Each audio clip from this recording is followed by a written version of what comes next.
acompanhar a leitura do livro Fonte Viva, Espírito Emmanuel,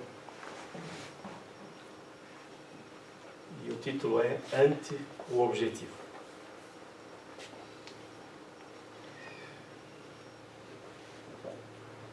Para ver se de algum modo posso chegar à ressurreição.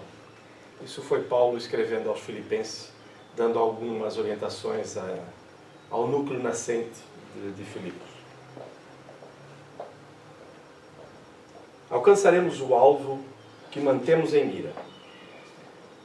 O avarento sonha com os tesouros amoedados e chega ao cofre forte. O malfeitor comumente ocupa largo tempo planificando a ação perturbadora e comete o delito. O político hábil anseia por autoridade e atinge alto posto no domínio terrestre. A mulher desprevenida, que concentra as ideias no desperdício das emoções, penetra o campo das aventuras inquietantes. E cada meta que nos propomos tem o preço respectivo. O usurário, para amealhar o dinheiro, quase sempre perde a paz. O delinquente, para efetuar a falta que delineia, avilta o próprio nome. O oportunista, para conseguir o lugar de mando, muitas vezes desfigura o próprio caráter.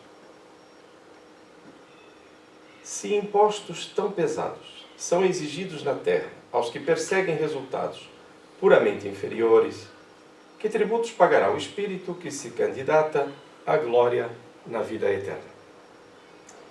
O Mestre na cruz é a resposta para todos os que procuram a sublimidade da ressurreição.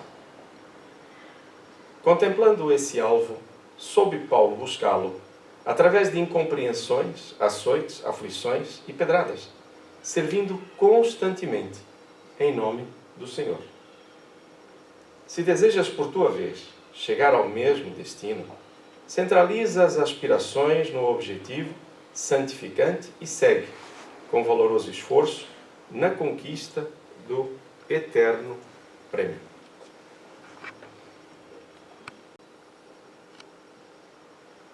Muitas vezes pensamos na ressurreição como uma retomada de um corpo na espiritualidade, ou voltar a viver a terra. Aqui se trata de vida verdadeira, ou seja, despertarmos para a vida. Vida plena. Não só a do corpo, a do dia a dia, mas aquela da consciência. Então é nesse espírito que Emmanuel nos convida a refletir sobre o nosso objetivo. O que é que nós pretendemos no nosso processo hoje, agora, nem é amanhã, agora. Qual é o nosso objetivo central? Então vamos unir os nossos pensamentos com um sentimento de gratidão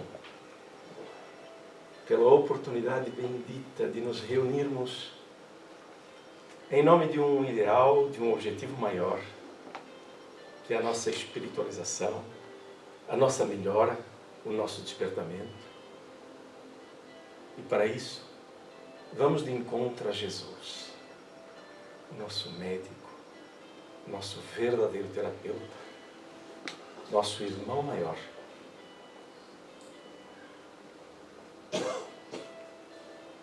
Procuramos-te, Jesus, e colocamos-te em nossa tela mental. Agradecidos, reconhecemos a tua presença entre nós, querido amigo, e desejamos que a tua paz se espraie por todo o ambiente, beneficiando-nos com uma boa intuição, com a paz interior, mesmo, Senhor, que momentânea, para realinhar nossos pensamentos, nossas emoções. Assim, saudáveis, pacificados.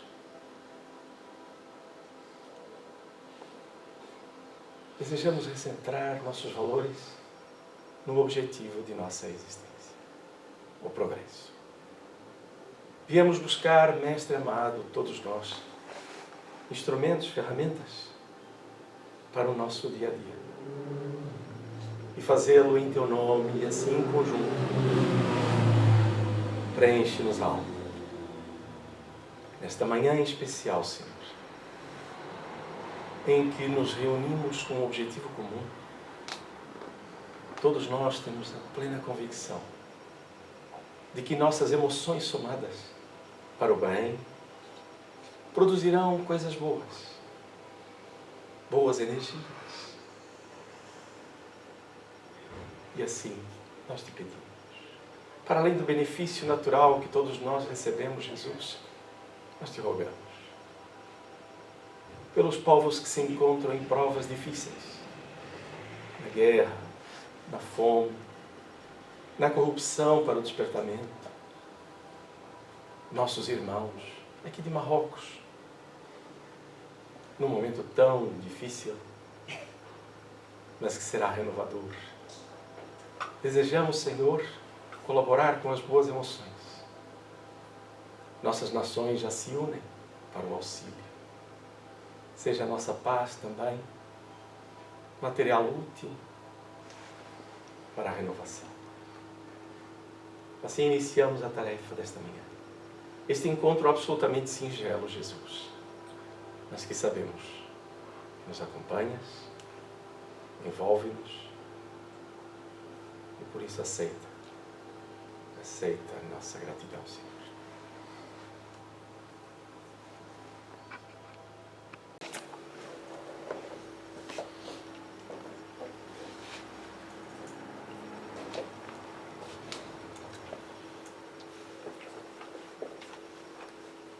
Silêncio é interessante, não é? Quando nós procuramos pacificar o nosso interior, quando buscamos esta sintonia através da oração, a comunicação ela é muito simples. É como posso dizer que não há ruídos. Então, a nossa rogativa, mais uma vez, porque todo esse trabalho é um trabalho espiritual. Procuremos chegar 15 minutos antes, alguns minutos antes. Só o tempo que nós levamos para serenar o pensamento e recobrar e assimilar o que está a ser aqui recebido tem algum embaraço, não só para nós próprios, mas aqueles que nos amam. Há irmãos nossos na espiritualidade, nossos mentores, até familiares, que nos recordamos. Familiares acabamos de ser todos por sintonia. Eles esperam de nós essa harmonia para entrar em contato. Então eu estou a fazer esta pausa aqui para ver se toda a gente é serena também. E reforçar aqui esta ideia da mensagem que reforçamos, que adianta ao homem ganhar o mundo inteiro e perder a sua alma. E um filósofo não, ele era um rei Creso, Mídias, e ele tinha um tesouro impressionante. Ainda hoje, em alguns museus, estão cunhadas algumas moedas de ouro. Estou a falar há 2.600 anos atrás. E ele se questionava, ele buscava a mediunidade para receber algumas informações relativamente ao futuro da sua nação, da sua família. Ele, como era muito poderoso, ele tinha acesso fácil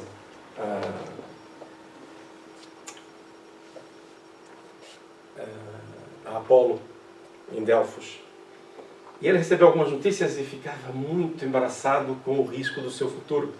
Entretanto, ele amava era o poder. Ele tinha muito poder, muito poder. Ele tinha um tesouro quase que natural. Nas praias havia lá uma espécie de uma fonte em que borbotavam, inclusive, gemas preciosas, ouro. Mas tudo que era ali colhido era de posse do rei. E ele pergunta para um filósofo, que não me recordo o nome, muito conhecido naquele meio, naquele tempo, qual era o homem mais feliz que ele conhecia. E o filósofo faz algum tempo, aguarda um pouco, até porque sabia do apreço que ele tinha pelas gemas, por aquilo tudo, e havia demonstrado. E o filósofo diz, olha, conheci um jovem Um jovem em Atenas, muito dedicado à sua família, dedicado ao seu povo, entregou-se de corpo e alma a servir. Foi o jovem mais feliz que eu conheci. Mas o rei Crécio não gostava muito de ficar ali à espera e de ser contrariado, porque ele queria ser elogiado. Com aquilo que ele tinha, ele era o homem mais feliz do mundo, na cabeça dele. E ele retoma. E o segundo? O segundo. O segundo são 2 irmãos. Foram muito bem educados, trabalham também pela comunidade, também estão em Atenas. Deve-se ver a alegria e a amizade deles a trabalhar. E assim foi. E ele não gostou daquilo. O filósofo, antes de ir embora, disse que, olha, a felicidade mede-se por aquilo que nós levamos. Aquilo que nós levamos desta vida. E nós só descobrimos na hora da morte qual é o nosso verdadeiro tesouro. Que adianta o homem ganhar o mundo inteiro e perder a sua alma. Esta nossa jornada terrena é uma jornada de progresso. Foi para isso que nós viemos à Terra. Ninguém veio passar férias, embora possamos passá-las. Não faz mal nenhum, aproveitemos. Mas não viemos para isso. Viemos para progredir. Está bem? Então, é interessante que nós estejamos hoje aqui reunidos e vamos tratar de um tema que, aparentemente, pela forma com que é colocado, diz respeito a trabalhos mediúnicos no centro espírita. Ou até em grupos familiares. Mas vocês vão se aperceber que isso vai muito para além disso. Está bem? Então, naturalmente, o livro que estamos a estudar é a continuação do que viram na semana passada, capítulo 25 das evocações do livro dos médiuns. Até aqui estamos bem. E o que é que vamos tratar? Questões sobre as evocações. Continuamos nas perguntas sobre as evocações. Alguém está a vir a casa pela primeira vez? Já veio a alguma casa espírita? Sim? Okay. Já conhece mais ou menos? Alguns? Okay. Ótimo. Senão eu faria aqui um pequeno introito. Tá bem? Seja bem-vindo. Tá bem? O resto também é bem-vindo. Então, das evocações. O que é uma evocação? Evocação é chamar uma entidade num plano normal, naquilo que estamos a estudar, e como vocês viram, faço uma reunião mediúnica em que vamos ter médiums, dialogadores, algumas pessoas com muito boa intenção em oração para promover um ambiente de equilíbrio e paz. Eu estou a falar de uma reunião do trato mediúnico séria no centro espírita. Que se pretende também, obviamente, sério até pela sua própria natureza. E, entretanto, a evocação dá-se chamando por A, por B ou por C, seja como for. E como vocês já viram, e têm vindo a estudar, o espírito pode vir, pode não vir, depende de cada caso. Entretanto, e é aqui que eu quero que nós estejamos em sintonia, que é, quando é que eu verdadeiramente faço uma evocação? Essa é uma pergunta agora, difícil. Julgo eu que é difícil. Quando é que eu faço uma evocação?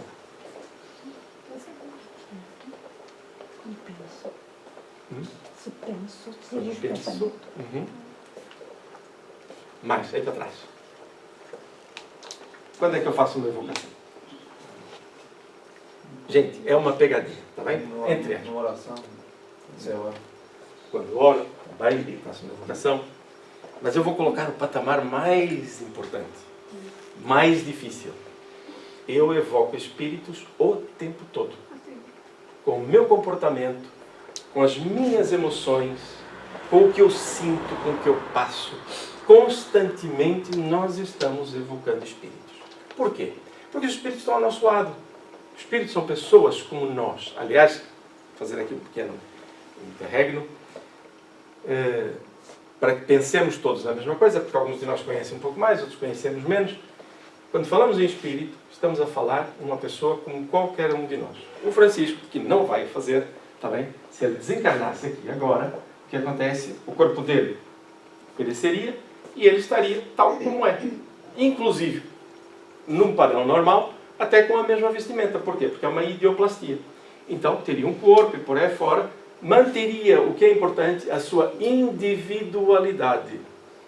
Seus valores, seus conceitos. Não levaria nada daqui, nem a própria roupa. Lembra que agora o que ele faz é uma idioplastia. Não vai levar ouro, não vai levar os seus pertences, não vai levar nada. Vai levar afetos, desafetos, conquistas, inteligência, descobertas, tudo que faz parte verdadeiramente do espírito. Então estamos a falar de uma individualidade que sobrevive ao que chamamos morte e mantém-se como um ser uno, individual. Okay? Mantém a sua inteligência e os seus valores. A partir daqui não há aquela coisinha do espírito esvoaçante, luminoso e por aí fora. Embora os haja, mas estamos a falar nós aqui. Então, feito este interregno, quando estamos a pensar ou a sentir alguma coisa, estamos em sintonia com espíritos. Vamos a uma festa, vamos ao trabalho, estamos num parque, estamos de férias. Quem é que se aproxima de nós? Pessoas que sintonizam com aquilo que estamos a fazer. Com o dia a dia. Os espíritos, tal e qual, assim acontece. Há mais espíritos a viver desencarnados do que encarnados. Okay? Ora, o que é que nós vamos, então, ter aqui, quando se fala em evocação? Fazer uma espécie de um paralelo. Quando eu chamo por A ou por B, quem é que vem, quem é que não vem? Em que circunstância pode vir? Sou merecedor, não sou? O assunto é sério, não é? Ou seja, no meu dia a dia. Está bem? Então, questões sobre as evocações. Recordando, vai ser tudo diretamente relacionado com uma reunião, mas nós vamos transpor isso para o nosso dia a dia. Combinado? Amigos comandantes? Sim? Ninguém se aborrece? Então, lá. Questão sexta, do item 282. Semana passada terminou na quinta. Sabemos que as distâncias nada são para os espíritos. Contudo, causa espanto ver que respondem tão prontamente ao chamado como se estivessem muito perto. Isto não é uma pergunta, é uma observação, em que o espírito que está a trabalhar com Allan Kardec e vai responder, percebe, obviamente, a sua afirmação e vai esclarecer. Aqui é interessante, porque aqui a resposta vai nos trazer uma coisa já por si só, mais importante até do que propriamente o que está escrito. O que é que o Espírito responde? É que, com efeito, às vezes o estão, mesmo ao nosso lado, para atender a uma evocação. Se a evocação é premeditada, o Espírito se acha de antemão prevenido e frequentemente se encontra num lugar onde o vão evocar, antes que o chamem. Por quê? Porque já está em sintonia. Já houve um processo. Eu vou dizer assim, na quinta-feira vou ter um trabalho mediúnico, ou então é o dia em que eu vou fazer a minha reunião do Evangelho no lar, eu vou fazer uma oração. Os espíritos já sabem do programa e estão lá. Okay? Estão, se for o caso de estarem. Okay? E, curiosamente, o próprio assunto também já está delineado. Então, a observação de Allan Kardec é muito interessante, porque ele está dizendo, a gente evoca, ele parece que está ali, os espíritos não fazem nada. Seria o raciocínio. Eu chamo, eles vêm, então não estão a fazer nada. Andam por ali a voar. E é aqui que mora a primeira grande questão. É perceber que há uma organização na espiritualidade. Os espíritos não andam por aí sem fazer nada. Olha, estamos fora do corpo, não temos nada para fazer. Não. É aqui que começamos a perceber que estas respostas vão nos trazer uma ideia de organização. E Allan Kardec reforça.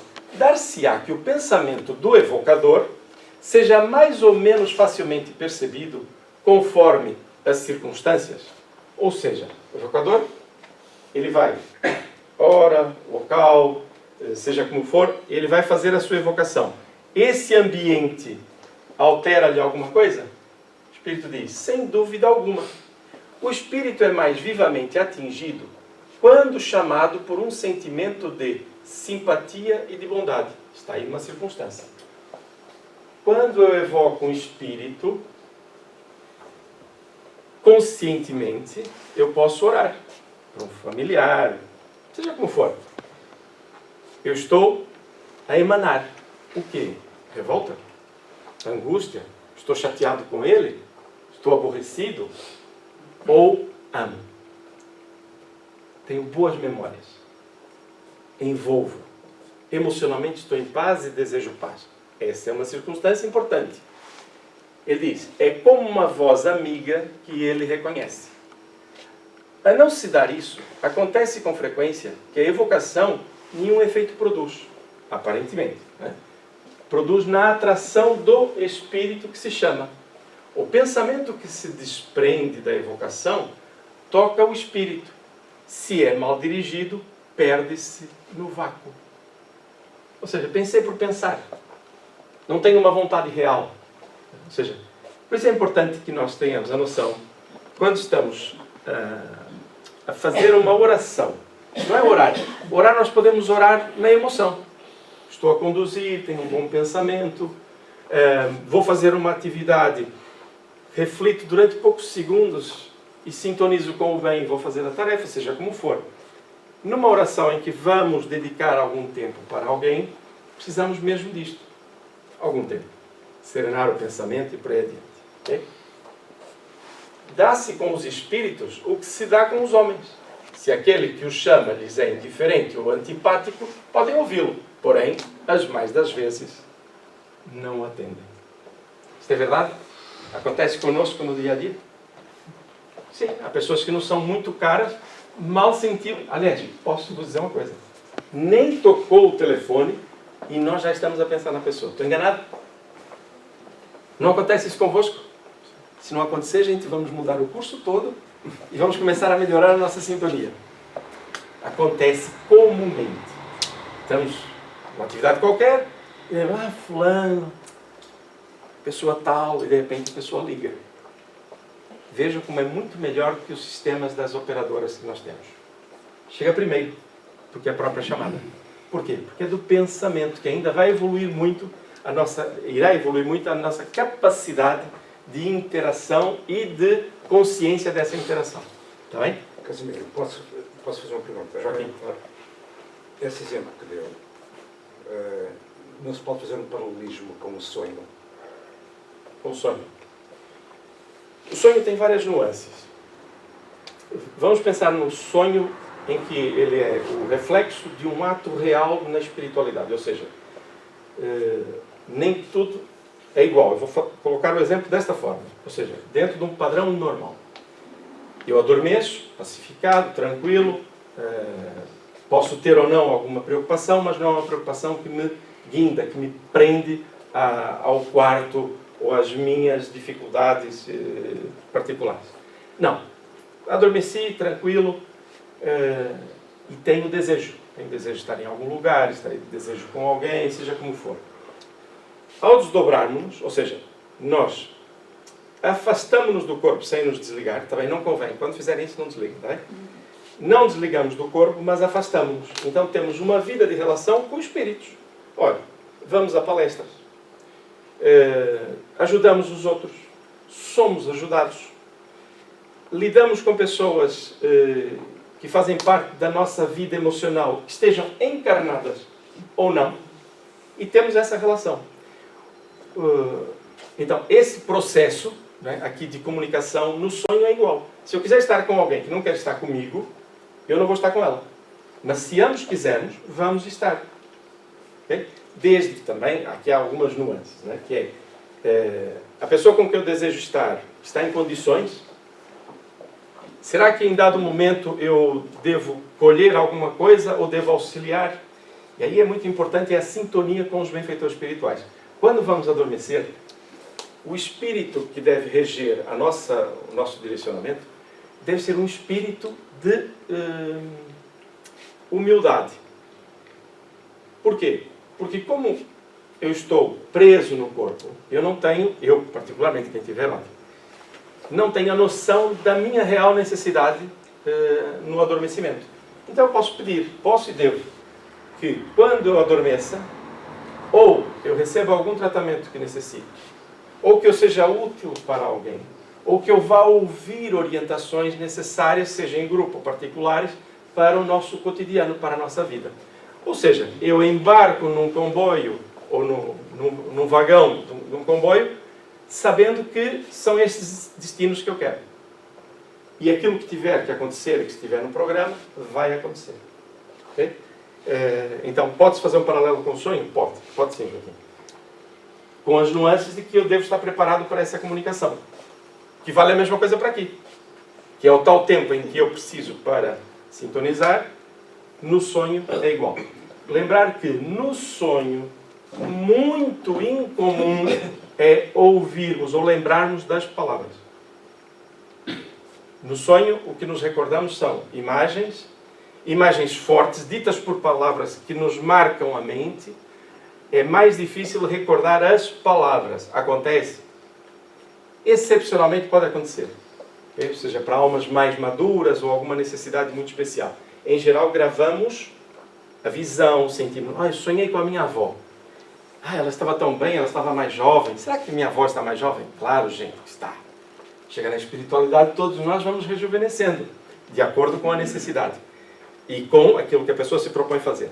Então eu sonhei com a minha avó. Eu não me lembro nada do que ela disse, mas ela está muito bem, senti-me muito bem. Olha, lembro-me de um projeto qualquer que está a fazer, mas as palavras não. Está bem? Então os sonhos têm essa característica de nos trazer esperança, uma alegria interior, porque comprovam aquilo que nós sabemos hoje em consciência ao estudar a doutrina espírita.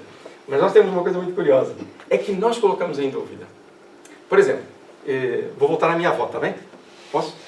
Sonhei com a minha avó, foi tão bom, foi tão nítido, que maravilha, senti-me tão bem, eu não me lembro do que ela disse.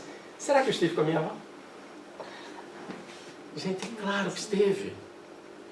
Nós é que somos inseguros naquilo próprio que nós vivenciamos. Assumamos. Estive. Eu preciso alardear para o mundo. Não. Coisa íntima. Mas quero falar isso com pessoas próximas e por aí fora. Maravilha. Entende o que eu quero dizer? Não tenhamos medo da alegria de viver. As coisas acontecem. Assumamos-as. Nós temos potencialidades dessas todos os dias. Oportunidades, melhor dizendo, dessas todos os dias. Está bem? Então vamos assumir. Esta dúvida que nós ainda alimentamos é que muitas vezes não nos permite dar o passo seguinte com firmeza. Somos muito vacilantes. Então vamos para o nosso potencial. Nós podemos fazer isto e fazemos todas as noites. Haverá momentos em que a dificuldade é tanta que eu sento-me, deito-me, adormeço e depois sento-me assim ao lado da cama, ponho o cotovelo em cima dos joelhos e fico lá a noite toda. Também pode acontecer. Também pode acontecer. É o ideal? Não, o ideal é manter a estrutura de comunicação com a espiritualidade para que nós trabalhemos também durante a noite, recebendo o do ano. Tudo bem? Obrigado, Joaquim, pela questão, porque essa é uma questão importante para o nosso dia a dia. Está bem?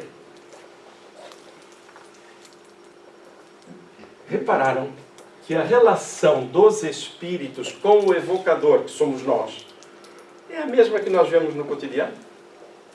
Fixar isto, está bem? Porque nós não somos diferentes quando desencarnamos. Oitava questão. O espírito evocado vem espontaneamente ou é constrangido? Depende, Márcia. Depende. Não, só para traduzir o que significa esse constrangido. O constrangido? Obrigado. Ok, não tinha percebido. Ele é obrigado a vir ou eu vou evocar um espírito e ele vem? O que vocês acham, já? A resposta clássica? Depende. Depende, é a palavra mágica. Resolve tudo. Né? E é. Ele é constrangido? Se eu chamar um espírito que não quer vir, ele vem? Não.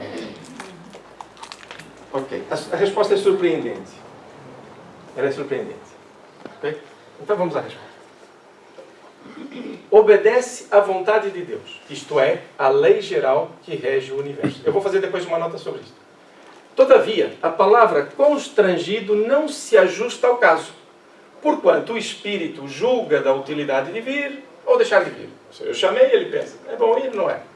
Ainda aí, exerce o livre-arbítrio, pode vir ou não. O espírito superior vem sempre que chamado com um fim útil. Olha aqui, percebeu o objetivo, é o espírito superior, o objetivo é útil, então ele vem. Não se nega a responder. Ou seja, o espírito superior, quando o fim é útil, não se nega a responder. Senão a pessoas pouco sérias e que tratam destas coisas por divertimento. Um espírito superior, ele vem, direto ou indiretamente, que é outra questão, a reuniões sérias. Ele não é constrangido a vir. Mas aqui surgem outras questões, que é muito interessante perceber que Allan Kardec, ele não está a fazer nenhum favor aos espíritos. Vocês vão reparar que Allan Kardec, ele está a fazer perguntas que ele mesmo sabe a resposta. Basta ver pela introdução do Livro dos Espíritos, basta ver por toda a obra já realizada quer na Revista Espírita, quer no Livro dos Espíritos, que ele sabe a maior parte dessas respostas. Mas ele fala para nós termos balizas e percebermos esta organização. Ok? Aqui alguma dúvida? Há aqui questões, está bem? Mas quando elas estão à frente, Allan Kardec faz um favor, faz-nos esse favor, nós vamos ver. Pode o espírito evocado negar-se a atender ao chamado que lhe é dirigido? É quase a mesma pergunta. Ele é constrangido, e aqui? Ele pode negar-se a vir? Aqui entra outra questão muito interessante.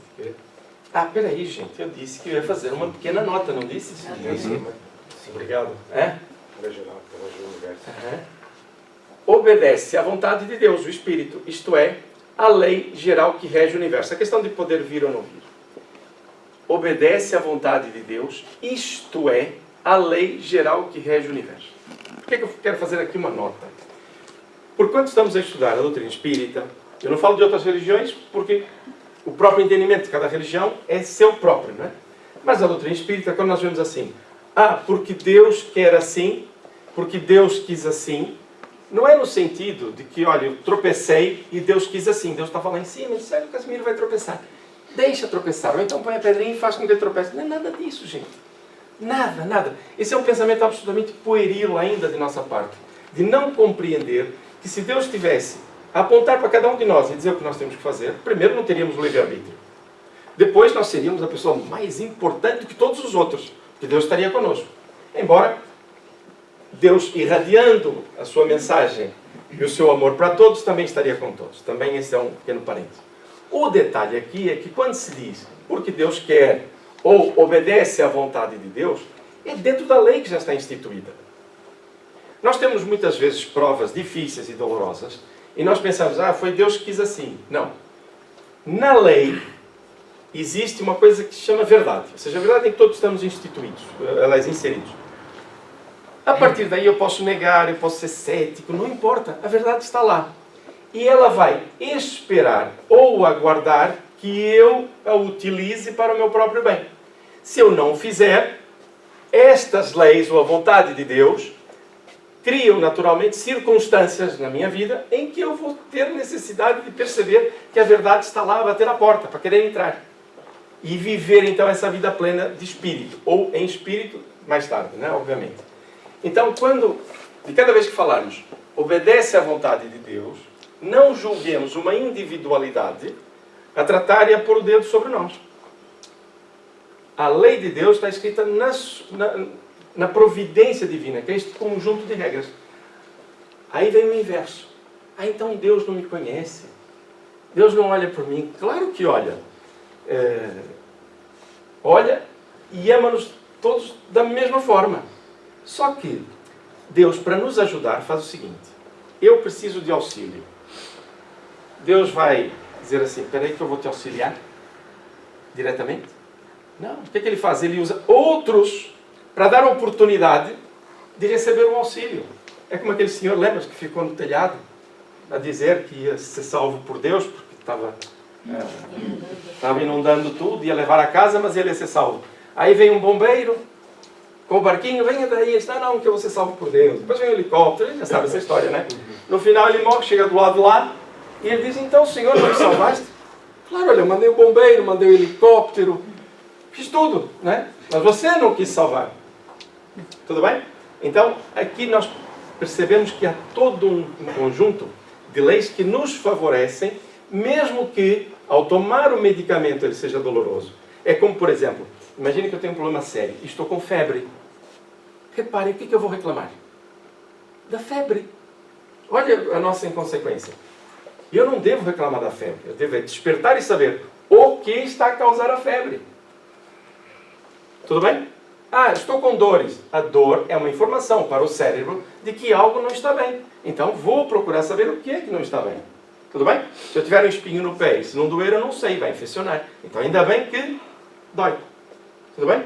É para que a dor sirva como instrumento. E aliás, é esse o mecanismo que a providência divina utiliza para nos fazer evoluir. É a dor. A dor é esse instrumento que nos faz despertar para uma causa que não estamos a ver. Tudo bem? Eu sei que é duro, né? Às vezes, Porque a minha dor é a minha dor. Né? E ela é 100% a minha dor. Eu não a quereria. Mas se eu passar a entender, ou pelo menos buscar o entendimento sobre por que essa dor chega, então eu vou crescer. Até lá, eu vou continuar a lutar contra ela. Tudo bem? Mas cada um no seu momento. Obrigado, está bem? Então, passando aqui, voltando, né?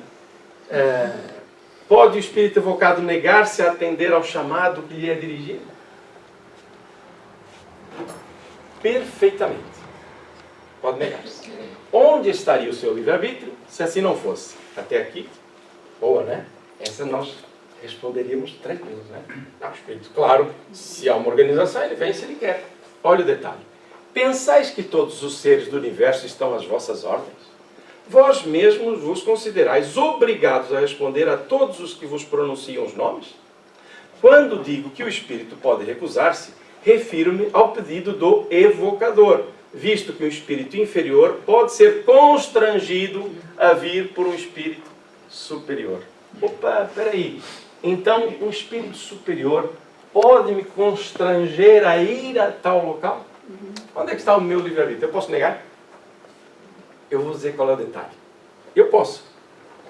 Mas no livro dos Espíritos, há uma questão muitíssimo interessante, exatamente sobre isto, em que pergunta se um espírito pode se negar a fazer algo que esteja a ser chamado por um espírito superior. A resposta é muito interessante. Não. Porque a força moral do espírito superior é irresistível. Jesus, quando falou com aqueles que lidavam com ele no dia a dia, Jesus tocava-lhes a alma. Aqueles que não queriam, Jesus não os constrangeu, mas deixou-lhes a marca para a mudança. Aquele soldado que esbofeteou Jesus, Jesus pergunta-lhe pura e simplesmente: por que me bateste? E lança-lhe a pergunta para a alma. Não é para o gáudio dos que estão à volta, uma resposta magnífica. Não, Jesus falou de espírito para espírito. O soldado, segundo reza os conhecimentos espirituais, reviveu todo o seu drama familiar. A esposa, a filha doente. Então toda a revolta que ele trazia por não ser amparado pelo meio onde ele trabalhava, ele naquele momento descarregou em Jesus. Mas Jesus, maduramente, pergunta-lhe: por que fizeste isto? E traz-lhe à memória o motivo. É a hora do despertamento do indivíduo. O que é que nós fazemos, perdoem-me dizer isto, o que nós fazemos quando esbofeteamos alguém, seja com as palavras, seja com os sentimentos? Achamos-nos cheios de razão, cegos pelos nossos próprios interesses imediatistas. Se fizéssemos o contrário e pensássemos: por que eu senti isto? Por que esta vontade? Eu avaliaria e estaria com uma orientação espiritual também superior. Conhece-te a ti mesmo. Percebe, afinal, qual é o real motivo para você sentir ou fazer isso? Ou aquilo outro, seja como for. Então, a força moral dos espíritos superiores, ela é irresistível. Por quê? Porque toca na nossa consciência. Eu vou dizer coisas muito comuns num trabalho de assistência espiritual, em que comunicamos com espíritos endurecidos. A maior parte diz que não quer estar lá. Não, prenderam-me por aí fora. Logo um primeiro motivo para dizer: meu irmão, minha irmã, pensemos, se você não queria vir e veio, é porque há forças superiores muito elevadas que você não consegue resistir. Logo, para pensar. Vamos conversar. E isto abre logo boas portas para que haja ali um ruído naquele pensamento fechado, círculo fechado de ódio ou de revolta. Ora, o que é que acontece neste processo? Nós pensamos que estamos a fazer uma coisa maravilhosa. Estamos a falar com o Espírito e vamos ensinar umas coisas. Né? Erro. Erro. Tudo o que nós lhe dissermos, esperamos que seja bem intuído, só vem completar um trabalho que está sendo feito há anos. Há muito tempo. Lhe preparando os ambientes, as dificuldades, para que ele tenha campo para refletir. Ora, é nesse momento que nós nos apercebemos que essa força moral irresistível não é nossa. É dos benfeitores espirituais que o colocaram ali. Tudo bem? Então, se houver dúvidas que algum espírito superior possa trazer algum espírito endurecido a uma reunião ou possa lidar diretamente com ele, fujam daí. Porque o espírito superior, porque ama, porque seu objetivo é esse mesmo, é superior, ele vai alcançar todos os locais. O que não acontece com o espírito inferior. Atenção, não coloquem espírito inferior ou superior com patamares estanques. Eu posso hoje estar com desequilíbrios, vou me equilibrar e vou ser feliz também. Ok? Tudo bem?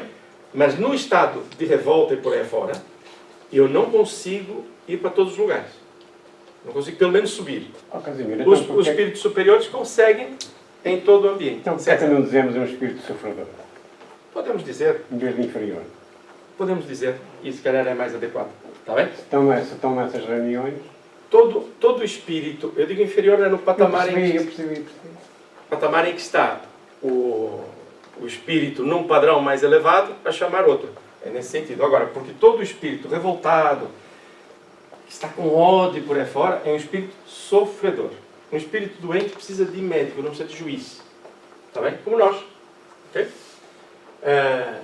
Até aqui, tudo bem? Já reparamos que há aqui duas coisas distintas, não é? O espírito pode ser constrangido.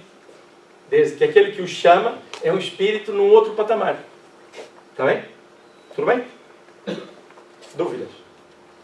Aproveitem agora. Estamos a falar de evocações. Espera aí. Mas no início a gente disse que isso era do dia a dia. Então eu posso evocar um espírito endurecido para a minha vida? Sem estar numa reunião mediúnica? Tadã!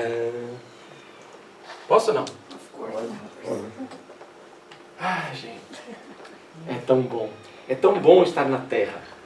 Fazendo esta experiência, este cadinho. Cadinho é aquela caixinha onde se põe, onde se aquece, que é para purificar o ouro. É tão bom estarmos aqui, porque é a oportunidade que nós pedimos para passar por esse cadinho, por passar por essas dificuldades. E vamos descobrir a pouco e pouco que conforme a nossa sintonia melhora, nós somos mais felizes, mais livres. Cada vez que as nossas emoções estão desencontradas, ainda com muita mágoa e por aí fora, a sintonia é com esses espíritos. Porque nós estamos sempre acompanhados por espíritos. Sempre. Casimiro, na minha casa tem espíritos? Tem os encarnados e os desencarnados. Ah, mas eu não os quero lá. Leve engano. Não há. Cuidado com quem você leva para casa, né? Vai ter sempre. Só que a companhia que nós temos em casa é aquela que nós verdadeiramente queremos, não com os lábios, mas com as emoções. Ok? Tudo bem? Então cuidado com o que se assiste, com o que se conversa. Eu, ao longo do tempo, fui me percebendo que os espíritos superiores, eles agem por convite. Um convite emocional, um bom pensamento, um bom projeto. Os espíritos mais endurecidos, eles põem o pé na porta. Ah, eu não quero. Ah, quer, porque eu pus o pé na porta. E se eu pus, é porque você quer. Então, é a grande responsabilidade. Mas isso não faz mal nenhum. Não fiquem assustados. Está bem? Faz parte da vida.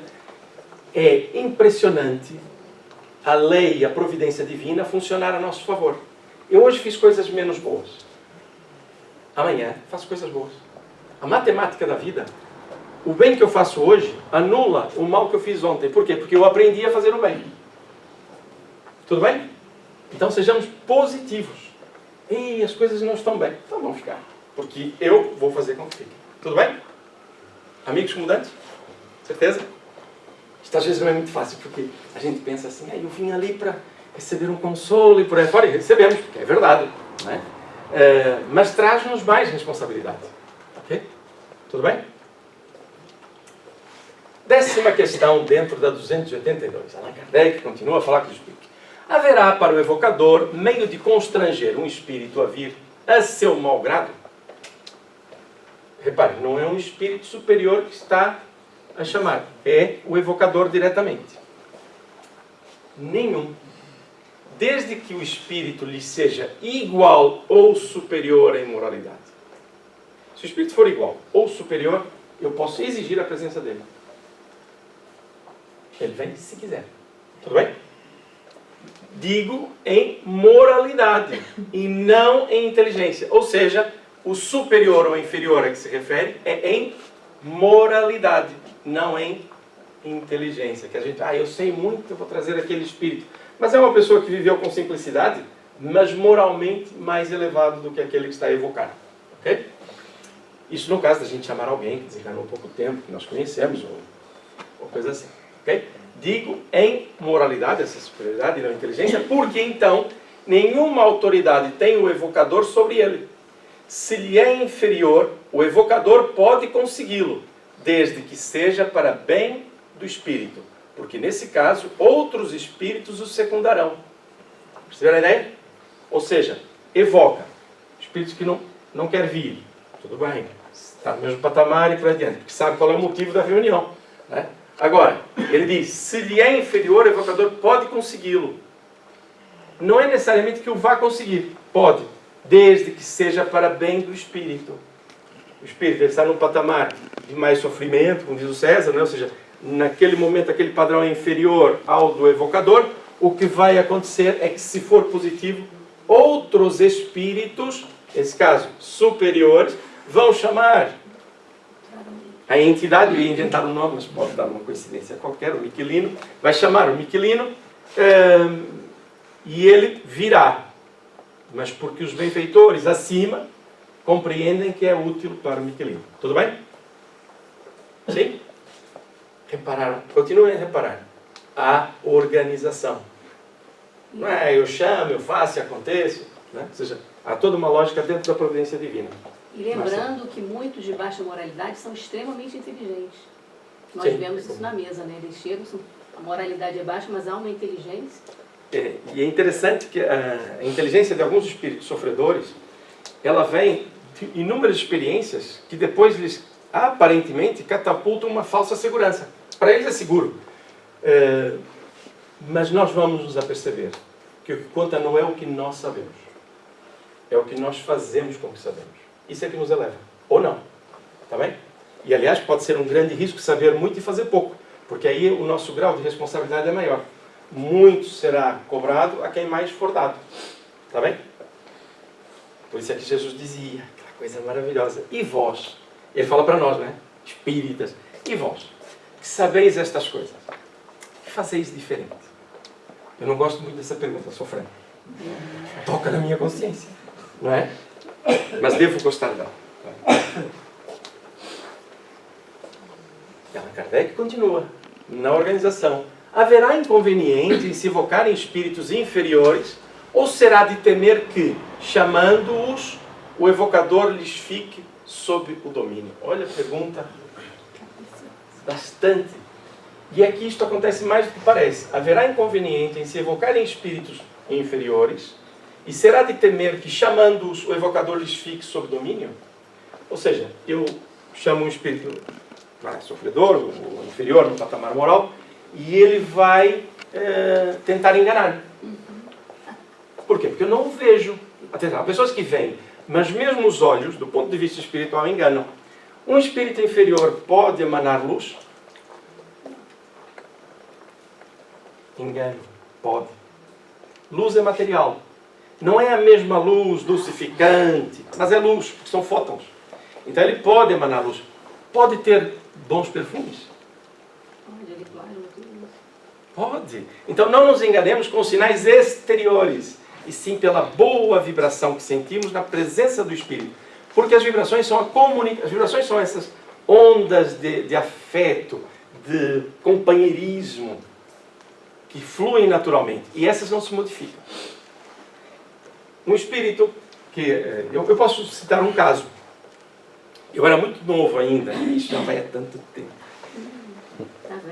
É verdade, já passou muito tempo. Um amigo meu da minha idade, jovem, médium, fazemos uma reunião para a preparação de uma ação social, e ele, nessa reunião, diz assim, perfume maravilhoso, o ambiente está ótimo. Quando ele dá vazão à comunicação, era um espírito daqueles bastante endurecidos, que foi difícil depois controlar. Por quê? Porque ele dominou a confiança do próprio médium. Incauto ainda, nós éramos jovens. E por quê? Por causa do perfume. Ou seja, eu tenho experiências diretas com isso, para além de outras, obviamente, mas esta marcou-me logo no início do conhecimento da doutrina espírita. Porque não é difícil para espíritos inteligentes manipular um bem em questão, fazendo com que o perfume, a luz nos iluda. Aliás, muitos médiuns iludem-se porque, muitas vezes mal orientados, pela percepção física, acham que estão amparados por espíritos superiores. Principalmente quando se comercializa as questões mediúnicas. Okay? Por quê? Porque há interesses materiais no processo. Então é interessante conhecer estas coisas, porque senão nós acabamos por não nos aperceber que o que conta sempre é a moralidade. O bem-querer. O bem-estar da alma. Não aquilo que ela aparenta. Tudo bem? Ok? Certa feita no Hotel Ipanema, há uns anos atrás, Raul Teixeira, ele disse uma coisa que eu gravei e que serve como mote para volta e meia, quando vemos coisas e pensamos, como isto é possível? Né? Fazemos a pergunta. Mas é uma pergunta retórica, porque como espíritas nós, é óbvio que vamos entendendo e compreendendo algumas coisas. Ele dizia, é preciso, e esse é um exercício para ser feito, é preciso aprender, e olha o detalhe, aprender a olhar para além da forma. Quem está diante de nós é um espírito que veste um corpo que é uma ferramenta. Mesmo Raul Teixeira, numa reunião com jovens, disse uma coisa também impressionante, que eu vi os jovens assim a ficarem estáticos. Vocês são velhos. E eles, não, pensamento, né? A gente lê os pensamentos, somos jovens. Não, vocês são espíritos velhos, antigos. O que tem é a ferramenta nova. E essa ferramenta nova dá-lhes ânimos, dá-lhes capacidades. Então, como espíritos já mais maduros, utilizai bem a ferramenta nova. Mas a ferramenta também envelhece com o uso. Ok? Então, nós não somos jovens. Nós temos ferramentas jovens. Então, é aprender a olhar para além da forma. Eu estou a olhar para um espírito. A licenciosidade, isto que cada vez mais ganha espaço, já se diz isto há décadas, mas vai aumentando, pelo culto do corpo, pela sua exposição gratuita, vexatória muitas vezes, as pessoas ficam iludidas e deixam-se levar por este clima, esse psiquismo, e muitas vezes quem está a se expor, sejam homens ou mulheres, seja como for, são espíritos. Olhemos para além daquilo que estamos a ver e olhemos o espírito. E um espírito que vive hoje encarnado com esse tipo de proposta e objetivo na vida, ele está doente, ele precisa de ajuda. E não se apercebe, porque está a buscar, através da sua... tentando ocupar ou resolver a sua carência, na opinião dos outros. A partir daí depende já dos outros. Não é um ser integral. Então, aprender a olhar para além da forma. A moralidade... E não é o moralismo no sentido de criticar os outros. É a moralidade. É querer fazer o bem, pensar no outro, pensar na sociedade, sermos úteis dentro da obra divina. Então, dentro deste processo, né, ele pergunta, haverá inconveniente? Será que o evocador pode ser enganado? Lembrar a questão da moralidade. Eles não dominam, os espíritos, no patamar inferior, não dominam o evocador, né? Senão os que se deixam dominar. Aquele que é assistido por bons espíritos, nada tem que temer. Mas quando é que ele é assistido por bons espíritos? Quando a sua moralidade cria essa sintonia. Repare, tudo isto é simples, isso não tem nada de segredo. Impõe-se aos espíritos inferiores e não estes a ele. Ou seja, se o próprio evocador tem moralidade, ele impõe seu espírito e não o contrário. Isolados, os médiuns, sobretudo os que começam, devem abster-se de tais evocações. Por quê? Por falta de preparo, muitas vezes, para perceber algumas artimanhas. Mas que isso é uma coisa gradativa, né? Porque os doutrinadores são espíritos também, né? Ainda caminham, né? Em evolução. Então, tem as suas mazelas. E podem ser enganados, sim. É claro que a prática mediúnica vai fazendo com que você se... Ô Márcia, aqui o detalhe é que ele diz para abster-se de tais evocações diretas para espíritos dessa natureza. Por quê? Porque o processo vai se dar naturalmente. O telefone toca de lá para cá. Essas evocações a que ele faz referência, há que tomar cuidado. Por quê? Porque eu vou chamar, imagine que o meu interesse, eu quero falar com Bezerra de Menezes. Mas o meu comportamento antes, Bezerra de Menezes, a alma que a maior parte de nós conhece, Mas o meu comportamento anterior foi de revolta e por aí fora, e eu ainda por cima, o meu interesse em chamar Bezerra de Menezes é para que ele atue em meu favor, e não na justiça. Ora, então vem um espírito e vai dizer, oh, chamaste por mim, eu sou Bezerra de Menezes. Da fala doce, né? Ah, fala doce. E com perfume, se quiser. Atenção, isso não é preto no branco. Se a pessoa tiver méritos e aquilo for uma queda, pode ser assistido. Atenção, tudo isso tem essas nuances. Aí o que vai acontecer? O espírito vai dizer, eu sou Bezerra de Menezes. Aí a partir daí o evocador já diz, estou a falar com Bezerra de Menezes. E Bezerra, meu querido paizinho espiritual, o que é que me tens para dizer? Não é? O que é que eu devo fazer? Oh, meu filho, você tem se esforçado tanto. Descansa um pouco mais. Estas horas todas na casa espírita você não reparou que vai lhe fazer muito mal? A sua saúde está periclitante. Descanse um pouco mais. E vai dizer outra coisa maravilhosa. Os seus companheiros não compreenderão isto que se passa. Só você compreende isto. Está feito o assunto. Detalhe. No livro dos médiuns, Allan Kardec, ele diz uma coisa muito curiosa. Ele não diz assim, os médiuns serão testados, ou os grupos poderão ser testados. Ele diz, serão testados. Vai acontecer. Nós vamos ter espíritos na casa espírita, sempre, não é constantemente, que também seria uma perturbação, mas sempre à espreita de fazer o quê? Tentar um processo de penetração no ambiente do centro. Para quê? Para perturbar. Detalhe. Por que conseguem? Porque é necessário que todos aprendamos. Eu vou citar um caso muito rápido, muito simples. Certa feita, uma médium que aqui estava, ela viu passar ali eu vou vos contar isto, mas é só para vocês perceberem como é que isso funciona. Viu passar assim um gatinho. O gatinho era uma pantera. E disse, Casimiro, olha, tem ali um espírito que tomou uma forma, isso já dava outro tema, não é? Que tomou uma forma aparente de uma pantera e está ali meio esgueirada. Eu disse, não tem problema, vamos orar e por aí fora, vamos pedir por ela, não se preocupe, está tudo bem. Mudamos de assunto e por aí adiante. Na segunda-feira, que era o trabalho da assistência espiritual, quem é que me aparece? A própria entidade a dizer, como é que me descobriram? E nós pensamos, então o espírito entrou, tomou aquela forma para assustar as pessoas e por aí fora, e houve uma falha. Não, gente. A alma foi acolhida, foi-lhe permitida a entrada. Para quê? Para depois, no diálogo, ser ajudada e perceber que ela é bem recebida. Só o amor constrói. E este é o caminho que se procura sempre quando se estuda o livro dos médiuns, que é ter mediunidade cristianizada, com os valores de Jesus. Não para gáudio e interesse próprio, mas para servir. Porque nós podemos atender espíritos mais endurecidos, espíritos mais elevados. Atender, nesse caso, não é receber orientação.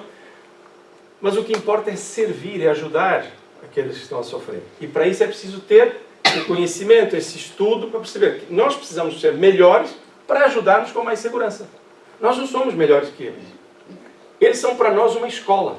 Então um espírito que frequente a minha casa, o meu lar, um espírito que me acompanhe no meu trabalho, ele está a viver com quem? Comigo. Então olha a responsabilidade de eu ter boas atitudes, para que eu o influencie mais do que ele me influencia. Eu fiz isto porque um demônio tomou meu corpo. Eu já agora vou dizer assim, preto no branco. Nenhum espírito faz com que nós façamos coisas que não estejam na nossa vontade de fazer. O que eles fazem é ampliam. Eu estou ali chateado com a Carolina. Não estou, está bem? Estou chateado com a Carolina. Aí o espírito vai insuflando. Olha, falou-te isto. Olha, deu aquele sorrisinho de um lado, fez aquilo outro. E a gente vai fervendo, não é? Por quê? Porque eu estou em sintonia com uma emoção desequilibrada, com um espírito também desequilibrado, que vai somando. Daí antipatias, melindres. O melindre é uma coisa maravilhosa, não é? É uma coisinha pequenina, né? E nós andamos nisso, está bem? 11 horas, está bem? Deixe cá ver. Não vou continuar. Eu gostava muito de vos apresentar a última questão. Só que não vou pular, porque não posso, está bem? Então vamos ficar aqui pela 11ª e reforçar esta ideia de grande responsabilidade da nossa vida. Nós somos espíritos. Nós somos filhos de Deus. E estamos numa oportunidade tão interessante que é, nós estamos encarnados. adormecidos no conhecimento das vidas passadas, do mundo espiritual. Está tudo arquivado. Né? Mas nós temos hoje um livro aberto. Nós podemos estar com um manual de instruções para viver esta vida e nos melhorarmos de forma segura, consciente. Não é questão de ser bonzinho. Eu preciso fazer isto. E às vezes, o que as pessoas fazem? Né? Enganamos, né? Eu vou agir assim aqui, mas depois lá fora ajo como quiser. Não, porque eu sou o Espírito. Eu sou uma consciência. Eu tenho uma consciência. As leis de Deus estão em mim. Então hoje, com este manual, seria pretensão nossa dizer assim, com este manual tudo vai funcionar. Não. Vocês já pegaram algum manual, às vezes mais complicado, não vou dizer do IKEA, que isso é fácil, né? Mas há assim os manuais que a gente olha, que usam termos que a gente tem dificuldade. O que é que a gente tem que fazer? Desiste de fazer a montagem ou de preparar a coisa? Não, pesquisa, estuda e faz outra coisa. Diz assim, meu filho, você que tem 7 anos, explica-me melhor isto, que eu não estou a perceber. Né? Principalmente se for informática, né? Então é isto, é pedir ajuda, é ler o manual, não desistir, empenhar-se, porque nós não sabemos tudo. Se algum de nós disser assim, olha, eu não sou desse mundo, vocês nunca disseram isso. É verdade. Não. O conceito é outro. Eu não sou deste mundo. Nós não somos fisicamente do plano físico, né?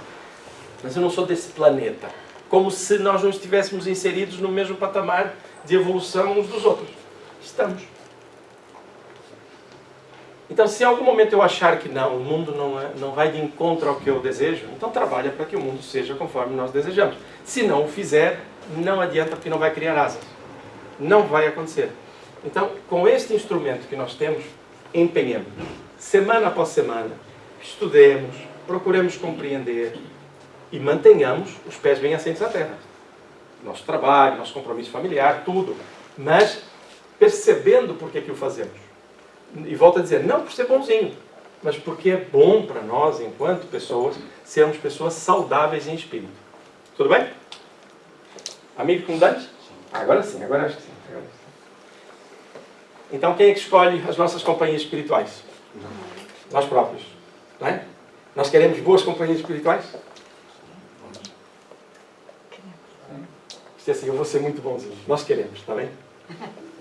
Emmanuel disse que nós ainda não queremos. Pô, tem que passar a vida a portar-me bem. Diz assim, sim, né? Ao casamento, não posso portar mal. Sim, é que nós às vezes, eu só fazer referência a isso, nós às vezes eu quero fazer isto, mas ainda quero estar agarrado a isto. É mais ou menos isso. A gente olha para uma cruz, né? Que é um símbolo impressionante, muitos poderiam tirar dali. Então eu tenho a verticalidade, que diz assim, caminha por aqui, né? Para cima. Mas eu gosto ainda de ficar com a trave. Né? Ainda quero ter as coisas da espiritualidade, mas estar agarrado. Não é ter, quero estar agarrado às coisas da materialidade. Então é preciso perceber qual é o meu objetivo e se as coisas da materialidade são instrumentos para que eu cresça ou se no final serão coisas que vão me prender ao plano físico. Então, vestir matéria, que é o que estamos a fazer, para nos libertarmos da prisão da matéria. Parece um contrassenso, mas é aquilo que nós estamos a fazer. Vestimos matéria, experimentamos e nos apercebemos que a vida é em espírito. Tudo bem? Então vamos lá.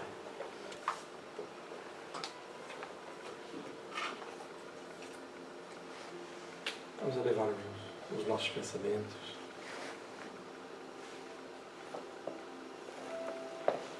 Todos nós fomos assistidos por espíritos superiores e com alegria para todos nós. Foram trazidos também irmãos nossos, necessitados, não daquilo que propriamente nós procurássemos repartir, mas por aquilo que nós conseguimos hoje sentir em termos de emoções. A vontade de despertar, de fazer melhor. Em nossos pensamentos passaram momentos de relação com filhos, com pais, com irmãos, nosso local de trabalho. Em momentos muito estreitos, curtos. pensamos em modificar alguma coisa. E esses nossos irmãos da espiritualidade fizeram o mesmo. E daí nós temos a plena convicção de que Jesus, seus mensageiros,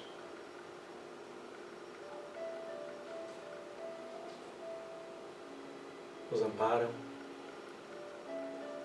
e nos ampararão em todas as nossas melhores decisões. Agradecidos pela oportunidade e também pelas boas energias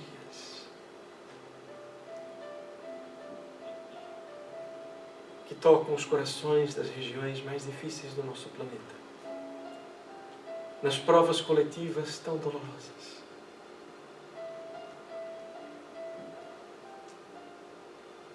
Sabendo, querido Jesus,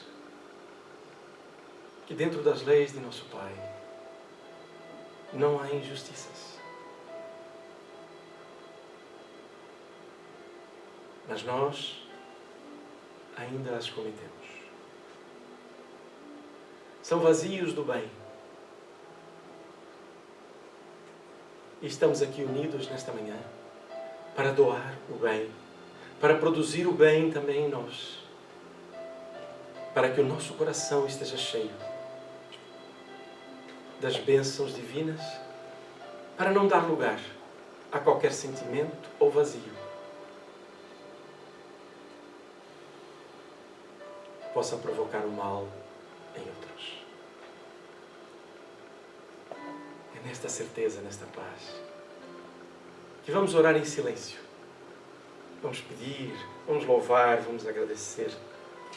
Cada um de nós terá o seu tempo, com a sintonia em Jesus, pacificando-nos pura e simplesmente, ou conversando com o outro.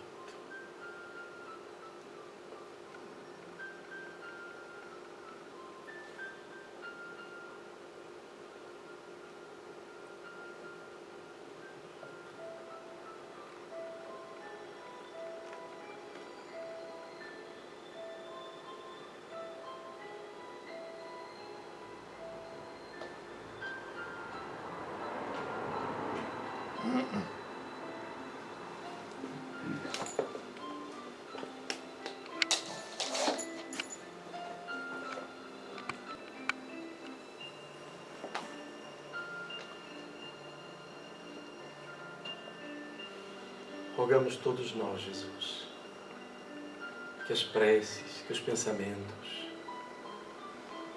aqui enunciados por cada um, sejam atendidos, envolvidos pela força do amor. Encerramos a tarefa desta manhã com profunda gratidão, desejando estender estas bênçãos aos lares aqui representados. Aqueles que gostariam de aqui estar nesta manhã e não puderam fazer, pedindo pela sua saúde, pelos seus compromissos. E assim, por todos aqueles que mais necessitam de despertar a sua esperança, principalmente os que fazem o mal. Por esses nós te rogamos, Senhor, o despertamento, para que aqueles que procuram o bem o consigam fazer com mais segurança, mas sabendo que o bem que fazem auxiliam aqueles que ainda não encontraram. Que a tua paz seja a nossa paz, hoje e sempre, querido irmão.